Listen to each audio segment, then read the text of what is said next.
दोस्तों, आप सभी का हमारे YouTube चैनल पर हार्दिक स्वागत है। तो दोस्तों, हम आपके सामने पेश हो गए हैं टॉप 30 एमसीक्यू लेके, जो एग्जिट एग्जाम के लिए और आपके एनुअल एग्जाम के लिए बहुत ही इंपॉर्टेंट साबित होने वाले हैं। तो बिना देरी किए जल्दी से इन क्वेश्चंस को देख लेते हैं कि वो कौन कौन से इंपॉर्टेंट एमसीक्यूज हैं। तो पहला क्वेश्चन है आपकी स्क्रीन पर। इसमें क्या पूछा गया है आप देख सकते हैं। इसमें पूछा गया है कि which of the following drug is ulcer protective. तो वो कौन सी ड्रग है जो अल्सर को प्रोटेक्ट करने का काम करती है, ये इसमें पूछा गया है। प्रोटेक्टिव यानी पीआरपी नहीं होगा, पीआरओ होता है। तो option number A cimetidine, option number B omeprazole, option number C sucralfate, option number D मिसोप्रेस्टल।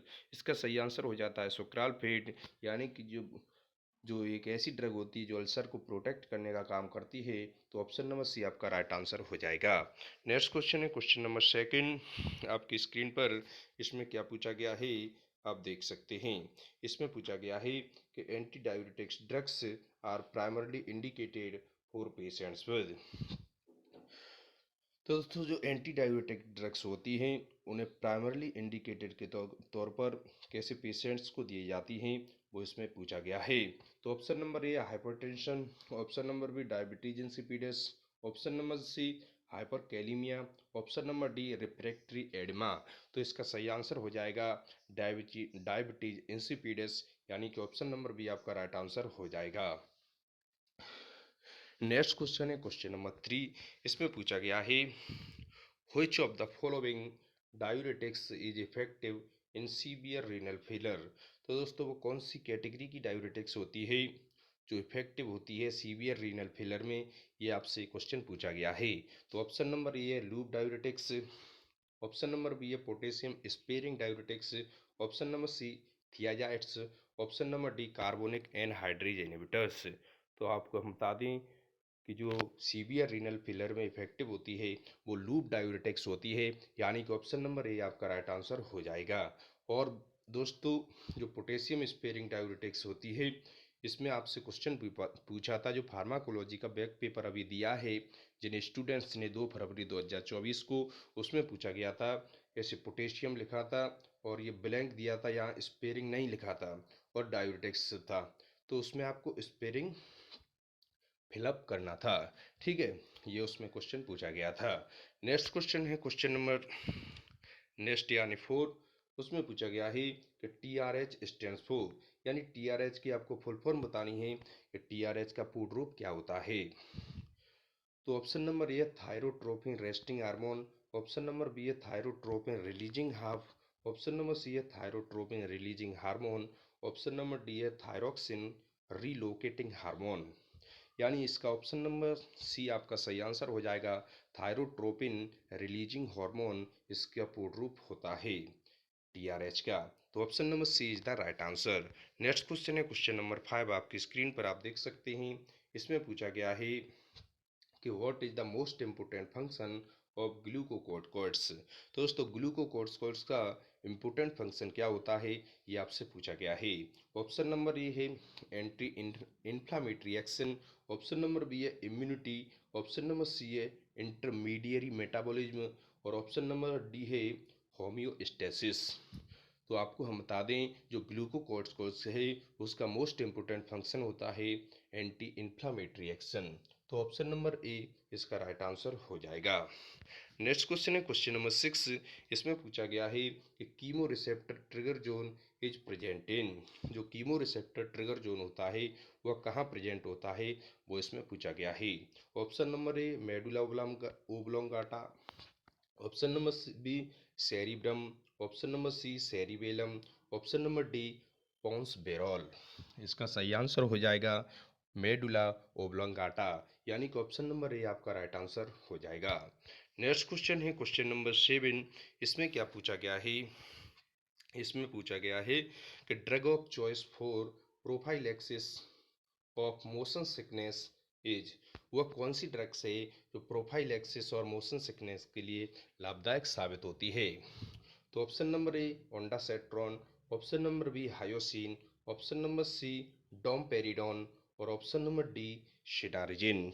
तो दोस्तों, आपको हम बता दें इसका सही आंसर हो जाता है हायोसिन, यानी कि आयोसिन नामक ड्रग है जो प्रोफाइलैक्सिस ऑफ मोशन सिकनेस में काम करती है। तो ऑप्शन नंबर बी आपका राइट आंसर हो जाएगा। नेक्स्ट क्वेश्चन है क्वेश्चन नंबर 8। इसमें पूछा गया है morning sickness is treated by, जो मॉर्निंग सिकनेस होती है उसे किसके द्वारा ट्रीटेड किया जाता है।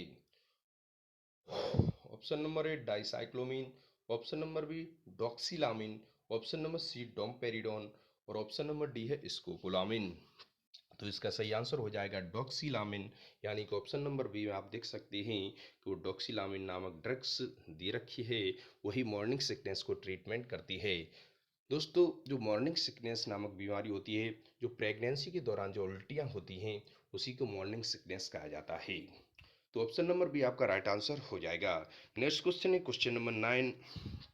Cancer chemotherapy and radiation induced vomiting is treated with, cancer chemotherapy and radiation induced vomiting is treated with.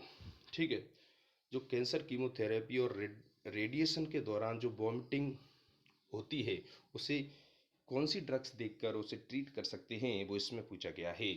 Option number A domperidone, option number B ondansetron, option number C dicyclomine, option number D metoclopramide. तो इसका सही answer हो जाएगा dicyclomine, यानी कि option number सी आपका right answer हो जाएगा। नेक्स्ट क्वेश्चन है क्वेश्चन नंबर 10। इसमें पूछा गया है levodopa induced vomiting is treated with, तो लीवोडोपा के द्वारा जो इंड्यूस्ड होती है वॉमिटिंग उसे किस कौन सी ड्रग्स देकर ट्रीट कर सकते हैं। Option number A ondansetron, option number B है मीटोक्लोप्रामाइड और ऑप्शन नंबर सी है सिनारिजिन और ऑप्शन नंबर डी है डोमपेरिडोन। तो दोस्तों आपको हम बता दें इसका सही आंसर हो जाएगा ओंडासेट्रॉन, यानी ऑप्शन नंबर ए आपका राइट आंसर हो जाएगा। नेक्स्ट क्वेश्चन है क्वेश्चन नंबर 11। इसमें पूछा गया है example of a drugs act by inhibiting 5-HT3 receptor is, तो उस ड्रग का क्या एग्जाम्पल है जो इनहिबिट करती है 5-HT3 रिसेप्टर एंटागोनिस्ट को, जो 5-HT3 रिसेप्टर एंटागोनिस्ट है, एंटागोनिस्ट नहीं सॉरी, इनहिबिटिंग 5-HT3 रिसेप्टर, तो उसका एक एग्जाम्पल आपको इसमें बताना है। तो option number A ondansetron, option number B scopolamine, option number C domperidone और ऑप्शन नंबर डी मीटोक्लोप्रामाइड। तो इसका सही आंसर हो जाएगा ओंडासेट्रॉन, यानी कि ऑप्शन नंबर ए आपका राइट आंसर हो जाएगा। नेक्स्ट क्वेश्चन है क्वेश्चन नंबर 12। इसमें पूछा गया है an example of amine autacoids are, तो दोस्तों आपको एक एग्जाम्पल बताना है अमीन ऑटोकोइड्स का। ठीक है, option number A serotonin, option number B histamine, option number C bradykinin, option number B D both A and B. दोस्तों अमीन ऑटोकोड्स के एग्जाम्पल्स होते हैं, या एन नहीं होना चाहिए इसमें, एग्जाम्पल्स यहाँ होनी चाहिए। तो अमीन ऑटोकोड्स के एग्जाम्पल्स होती हैं सेरोटोनिन एंड हिस्टामिन, ये दोनों ही एग्जाम्पल अमीन ऑटोकोड्स के होते हैं। नेक्स्ट क्वेश्चन है क्वेश्चन नंबर 13।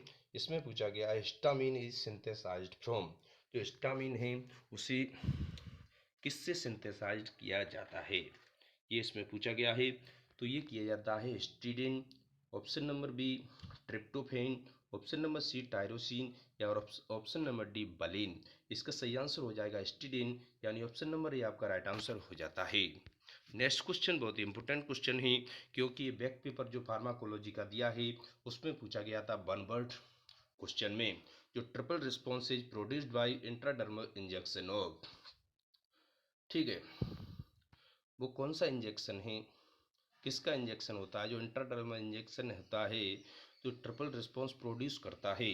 तो option number A serotonin, option number B leukotrienes, option number C bradykinin, option number D histamine. तो दोस्तों इसका सही आंसर हो जाएगा ऑप्शन नंबर डी हिस्टामिन, एक ऐसा इंट्राडर्मल इंजेक्शन होता है जो ट्रिपल रिस्पॉन्स प्रोड्यूस करता है। ये दोस्तों पूछा गया था अभी जो बैक पेपर हुआ है फार्माकोलॉजी का, बहुत ही इंपॉर्टेंट क्वेश्चन ही, ये वन वर्ड में पूछा गया था। तो उसका सही आंसर होता है हिस्टामिन, ऑप्शन नंबर डी इसका राइट आंसर हो जाएगा। नेक्स्ट क्वेश्चन है क्वेश्चन नंबर 15। इसमें क्या पूछा गया है, इसमें पूछा गया है the non sedative antihistamines are all except, तो दोस्तों वो नॉन सिडेटिव एंटाहिस्टामिन्स कौन हैं, मतलब सभी को छोड़कर केवल एक है, इस ऑप्शन के जरिए आप उसमें देख सकते हैं कि वो कौन सा नॉन सेडेटिव एंटीहिस्टामिन्स है, और सभी को छोड़कर।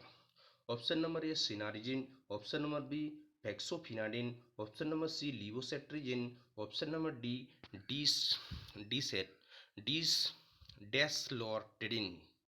दोस्तों ये बोलने में कुछ कंफ्यूज हो रहा था, उसके लिए माफ़ी मांगेंगे। तो डेस्लोर्टिडिन इसका सही आंसर हो जाएगा। क्या हो जाएगा ये हम आपको अभी बता देते हैं। इसका हो जाता है सिनारिजिन, यानी कि ऑप्शन नंबर ए आपका राइट आंसर हो जाएगा। ठीक है, नॉन सिडेटिव एंटीहिस्टामिन्स होता है, और ये सभी हैं, ये नहीं होती, केवल सिनारिजिन ही नॉन सिडेटिव एंटीहिस्टामिन्स होता है। तो ऑप्शन नंबर ए आपका राइट आंसर हो जाता है। नेक्स्ट क्वेश्चन है drugs contraindicated in person requiring constant attention is. तो दोस्तों इसका सही answer option number A ranitidine, option number B loratadine, option number C diphenhydramine, option number D fexofenadine. तो इसका सही आंसर हो जाएगा डाइफेनहाइड्रामीन, यानी कि ऑप्शन नंबर सी आपका राइट आंसर हो जाता है। नेक्स्ट क्वेश्चन है क्वेश्चन नंबर 17। इसमें पूछा गया है, इसमें क्या पूछा गया है, based on anticholinergic action H1 antihistamines are used in. तो दोस्तों एंटीकोलिनर्जिक एक्शन के बेस्ड पर जो H1 एंटीहिस्टामिन्स है उसका यूज किस में किया जाता है, मोशन सिकनेस में, कॉमन कोल्ड में, या पार्किंसोनिज्म में, या सभी में। तो इसका सही आंसर हो जाएगा ऑप्शन नंबर डी, जो एंटीकोलिनर्जिक एक्शन के बेस पर जो H1 एंटीहिस्टामिन्स है उसका यूज मोशन सिकनेस में, कॉमन कोल्ड में, पार्किंसोनिज्म नामक बीमारी होती है उसमें भी इसका यूज किया जाता है। तो इसका सही आंसर हो जाएगा option number D is the right answer. Next question, question number 18 आपकी स्क्रीन पर। इसमें पूछा गया है the active metabolite of hydroxyzine is. Hydroxyzine का एक्टिव मेटाबोलाइट क्या होता है, ये इसमें पूछा गया है। Option number A cetirizine, option number B cinnarizine, option number C meclizine, option number D buclizine. इसका सही आंसर हो जाएगा सेट्रिजिन, यानी कि ऑप्शन नंबर ए जो हाइड्रोक्सीजन का एक्टिव मेटाबोलाइट होता है। Next question, question number 19। इसमें पूछा गया है, इसमें क्या पूछा गया है, H1 एंटीहिस्टामिन्स गिवन बाय नसल spray for allergic rhinitis is. जो H1 एंटीहिस्टामिन्स है उसे नसल स्प्रे के थ्रू दिया जाता है एलर्जिक राइनाइटिस के लिए। तो वो कौन सी है, option number A olopatadine, option number B azelastine, option number C both A and B, option number D alcaftadine. तो इसका सही आंसर हो जाएगा बोथ ए एंड बी, यानी कि ऑप्शन नंबर सी आपका राइट आंसर हो जाएगा। नेक्स्ट क्वेश्चन है क्वेश्चन नंबर 20। इसमें पूछा गया है the anti retroviral drug which is also effective in chronic hepatitis B infection is. वह कौन सी एंटी रिट्रोवायरल ड्रग है जो क्रॉनिक हेपेटाइटिस बी इन्फेक्शन में भी कारगर साबित होती है, यानी इफेक्टिव साबित होती है। Option number A lamivudine, option number B zidovudine, option number C nelfinavir, option number D efavirenz. तो इसका सही आंसर हो जाएगा लेमीबुडिन, यानी कि ऑप्शन नंबर ए आपका राइट आंसर हो जाएगा। नेक्स्ट क्वेश्चन है क्वेश्चन नंबर 21। इसमें पूछा गया है viral HIV integrase inhibitor is. वो कौन सी वायरल HIV एंटीग्रेज इनहिबिटर। तो viral HIV integrase inhibitor is, तो वो कौन सी है जो वायरल HIV एंटीग्रेज इनहिबिटर है। Option number A maraviroc, option number B enfuvirtide, option number C zidovudine, option number D raltegravir. तो इसका सही आंसर हो जाएगा ऑप्शन नंबर डी राल्टिग्राविर, एक वायरल HIV एंटीग्रेज इनहिबिटर होती है। तो नेक्स्ट क्वेश्चन है क्वेश्चन नंबर 22। इसमें पूछा गया है during antiretroviral therapy zidovudine should not be combined with. जब एंटी रिट्रोवायरल थेरेपी चल रही होती है उस टाइम जब जिडोबुडिन को किसके साथ नहीं दिया जाता है, यानी किसके साथ कंबाइंड नहीं किया जाता। तो option number A stavudine, option number B lamivudine, option number C didanosine, option number D nevirapine. तो इसका सही आंसर हो जाएगा स्टाबुडिन। स्टाबुडिन के साथ जिडोबुडिन को नहीं दिया जाना चाहिए जब एंटी रिट्रोवायरल थेरेपी चल रही होती है। तो इसका सही आंसर क्या हो जाता है, स्टाबुडिन। अब नेक्स्ट क्वेश्चन देख लेते हैं क्वेश्चन नंबर 23। इसमें पूछा गया है which Proteas inhibitor has boosting effect, तो वो कौन सा प्रोटियाज इनहिबिटर होता है जो बूस्टिंग इफेक्ट की कैपेसिटी रखता है। नेक्स्ट ऑप्शन है, option number A nelfinavir, option number B tenofovir, option number C ritonavir और ऑप्शन नंबर डी है एम्प्रीनाविर। तो इसका सही आंसर हो जाएगा रिटोनाविर, यानी कि ऑप्शन नंबर सी आपका राइट आंसर हो जाएगा, जो एक प्रोटियाज इनहिबिटर की बूस्टिंग इफेक्ट रखता है। नेक्स्ट क्वेश्चन है question number 24, all are protease inhibitor except, मतलब इसमें पूछा गया है कि सभी प्रोटियाज इनहिबिटर हैं केवल एक को छोड़कर, तो वो कौन सा है जो प्रोटियाज इनहिबिटर नहीं है। ठीक है, option number A amprenavir, option number B ritonavir, option number C nelfinavir, option number D tenofovir. तो दोस्तों अभी हमने नेक्स्ट क्वेश्चन मतलब लास्ट क्वेश्चन में पढ़ा था अभी, तो रिटोनाविर क्या था, रिटोनाविर तो इसमें से हट ही जाएगा क्योंकि वो प्रोटियाज इनहिबिटर है जो बूस्टिंग इफेक्ट की कैपेसिटी रखता है। ठीक है, और तो इसमें सही हो जाएगा टीनोफोविर। तो टीनोफोविर एक प्रोटियाज इनहिबिटर नहीं होता है, तो ऑप्शन नंबर डी आपका राइट आंसर हो जाएगा, क्योंकि एम्प्रीनाविर, रिटोनाविर और नेल्फिनाविर ये सभी जो नाविर होते हैं, यानी नाविर जिनके सफिक्स दिख रहा है, वो सभी प्रोटियाज इनहिबिटर होते हैं। ये आपको ट्रिक के बेस पर आप इसे याद कर सकते हैं कि प्रोटियाज इनहिबिटर का सफिक्स आपको नाविर देखने को मिलता है, जैसे एम्प्रीनाविर, रिटोनाविर, नेल्फिनाविर, यही सही हो जाएगा। जो नहीं है वो कौन है, टीनोफोविर। ऑप्शन नंबर डी आपका राइट आंसर हो जाता है। नेक्स्ट क्वेश्चन है क्वेश्चन नंबर 25, इसमें पूछा गया है drug of choice for chronic hepatitis B is, तो दोस्तों वो कौन सी ड्रग है जो क्रोनिक हेपेटाइटिस बी में यूज की जाती है। Option number A IFN alpha, option number B entecavir, option number C zidovudine और ऑप्शन नंबर डी रीवाविरिन। दोस्तों इसका सही आंसर हो जाएगा एंटीकाविर, यानी कि ऑप्शन नंबर बी आपका राइट आंसर हो जाएगा, जो क्रोनिक हेपेटाइटिस बी में यूज की जाती है एंटीकाविर। अब नेक्स्ट क्वेश्चन है, नेक्स्ट क्वेश्चन यानी 26, इसमें पूछा गया है, इसमें क्या पूछा गया है, the pharmacy council of India was established in, जो फार्मेसी काउंसिल ऑफ इंडिया, इसे शॉर्ट फॉर्म में PCI भी बोलते हैं हम, PCI की कब इस्टेब्लिश्ड किया गया था, 1949, 1942, 1926 या 1956। तो इसका सही आंसर हो जाएगा 1949, यानी कि ऑप्शन नंबर ए जब PCI को इस्टेब्लिश्ड किया गया था। तो नेक्स्ट क्वेश्चन है क्वेश्चन नंबर 27, इसमें पूछा गया है Punjab excise act was established in, Punjab excise act को कब इस्टेब्लिश्ड किया गया था।